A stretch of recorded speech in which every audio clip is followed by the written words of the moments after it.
төменде электромагнит толқындардың өсу ретімен жазыңыз деген сұрақ айтылған. Мына нәрсеге мән берейікші. Өсу ретімен деген сөз мысалы 1 2 3 4 5 деген сияқты ғой. Соны табу керек. Бірақ енді көп бала қателесіп жатады. Бірінші ең үлкенін алып қояды. Мына жерде қараңыз, өсу ретімен десе, сәулелердің ең кішкентайы ол қандай сәуле? 5 не істеп қояйын? Гамма сәуле. Міне. Сондықтан ең бірінші тұраса 3 вариант жаздым. 4 вариант, 3 вариант жаздым. Уже 5 нада тұр ғой, гамма сәуледе. Сіз уже нәрсені секундта бітіресіз ғой, теорияны. Секундта. Ол үшін мынандай нәрсені білу керек. Ең төменгі сәуле ол кім? Гамма сәуле. Ең төмен. Ал ең жоғарысы кім? Алтыншысы. Бұл жерде алтыншысы кім? Радио толқын.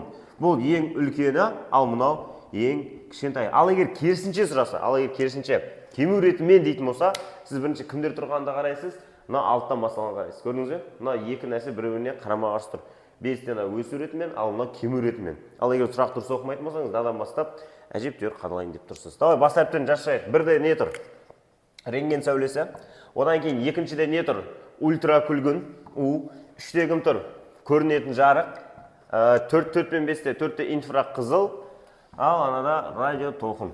Мынандай нәрсені жаттасаңыздар, керісінше оқысаң, Ри круг деген сөз шығады. Ри круг деп жаттасаңыздар, кез келген теориядан қателеспейсіздер. Сау болыңыздар.